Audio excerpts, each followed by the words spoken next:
Could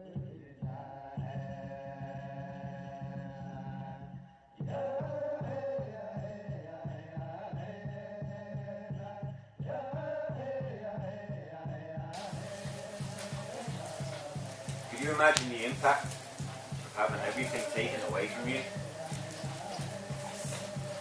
Your whole way of life? What sort of trauma would that have? What sort of effect?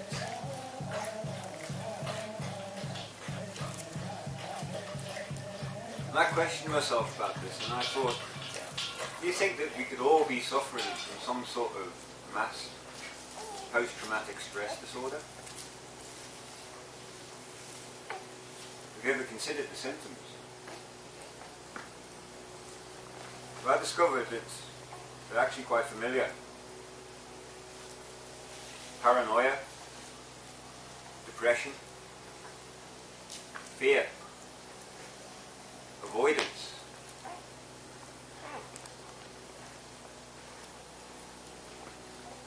When you look around the people in community, in the cities, everyday people, people do seem paranoid, they do seem afraid, they do avoid each other, don't like to make eye contact. As I said, how many people speak to their neighbours? How many people just look across the road at them? Too paranoid, too afraid to speak to them.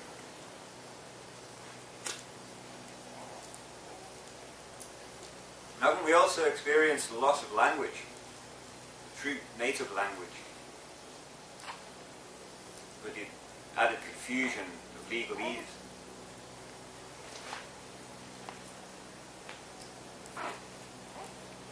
What's happened to our true religions? Thank you. Religion and ceremony, the collective gatherings of people.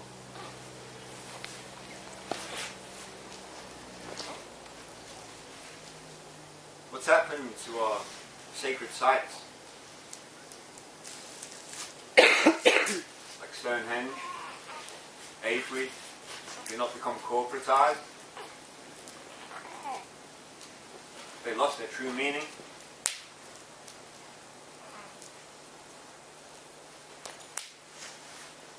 Our ceremonies have been banned and suppressed, outlawed.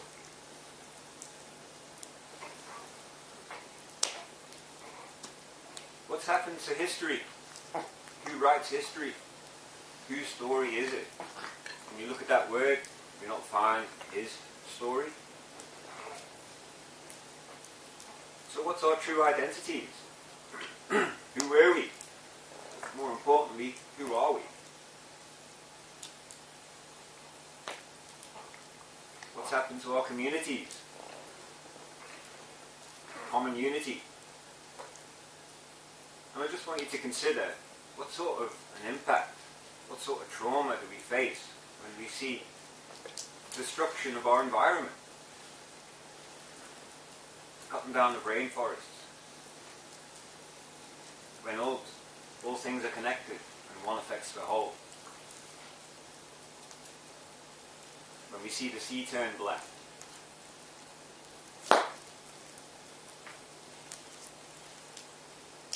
Through observation we can see that nature expresses itself. It wants to express itself, it needs to. We see this in the seasons, we see this in the animals.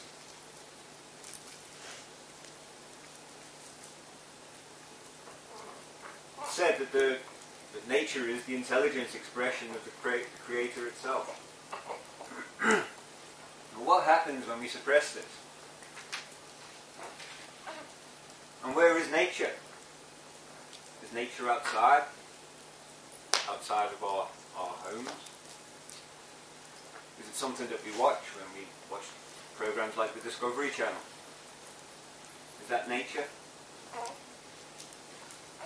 What about human nature? What about us? Are we separate from nature? Obviously not. So if we suppress human nature, if we suppress that co-creative imagination or imagination, what do you think the results might be? What could we expect?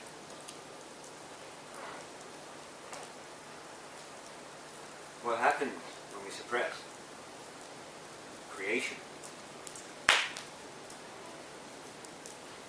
It leads to destruction.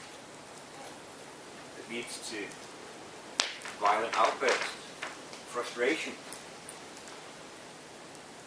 If we try and stop a dog from doing what a dog wants to do, we may get bit. And it's the same with children. If we stop them from wanting to play, from wanting to sing, it may lead to a tantrum. But aren't we all suppressed today? We feel suppressed.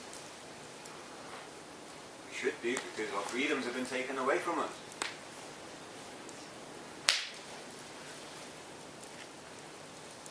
So in reflection of civilization, what we call civilized, do we really find any balance?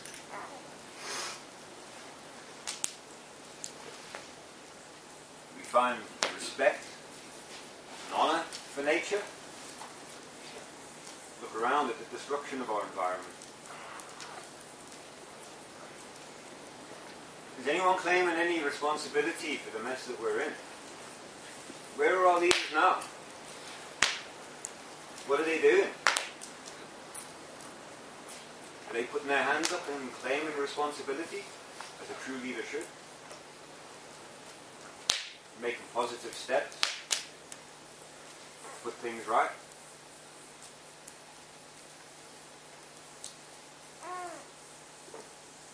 People often say, well, what's the alternative?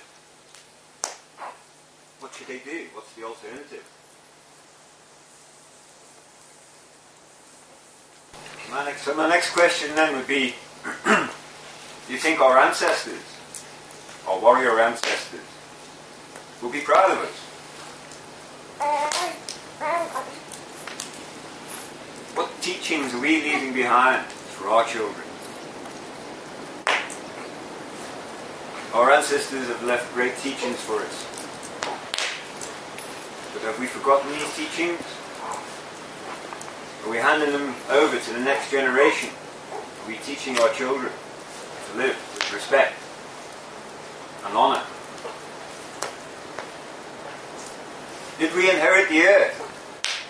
Or are we borrowing it from our children?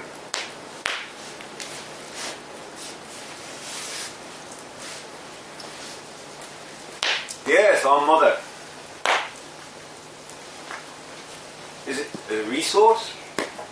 Is our mother a resource? Are the relatives that share this earth with us, are they a resource? Something to be used and abused and discarded when finished with? Is this how we treat our relatives? All things are related. All things are one. Why are we doing this to ourselves? Why are we doing this to our relatives?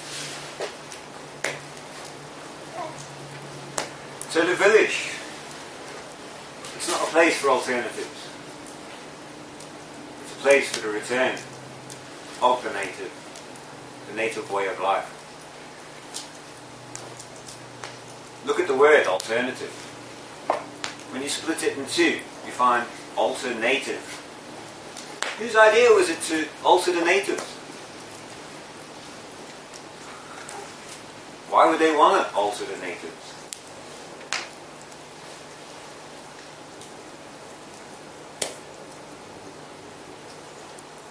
Native life, tribal life. Tribes consider themselves as families. We live together as a family. We work together, we eat together, and we sing and have fun together. Our example is the Lakota tribe, the Lakota people, the related people, who saw and existed in coexistence, saw great wisdom in this. They didn't want to upset the balance of nature. They saw the beauty in it.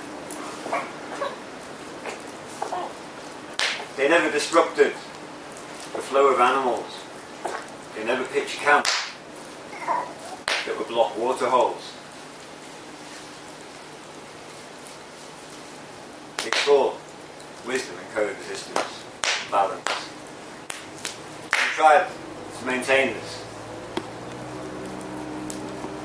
The Lakota people are a sovereign nation.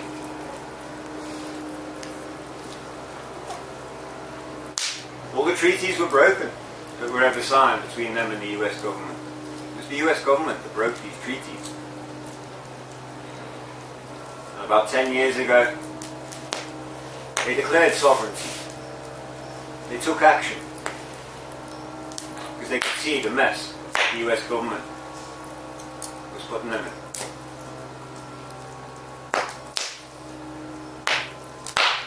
Warrior people who never lowered their standards, never dropped their standards.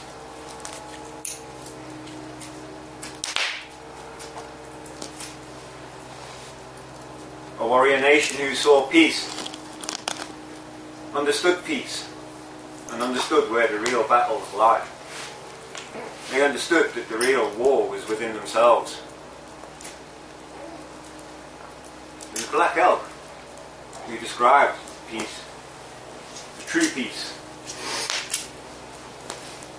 Black Elk said that the first peace, which is the most important, is that which comes from within the souls of people when they realize their relationship, their oneness with the universe and all its powers. And when they realize that at the center of the universe dwells the Great Spirit, Wakantanka, and that this center is really everywhere. It is within each of us. This is the real peace, and the others are but reflections of this. The second peace is that which is made between two individuals. And the third is that which is made between two nations. Above all, you should understand that there can never be peace between nations until there is known that true peace, which is, as I have said, is within the souls of men. How do we find peace? Is that something else that we leave to somebody else? Another responsibility that we handed over. We expect people to make us happy. We expect them to entertain us. Should we not be responsible and understand the peace within us?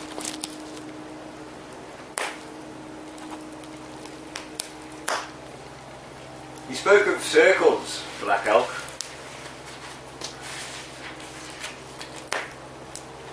A quote that I want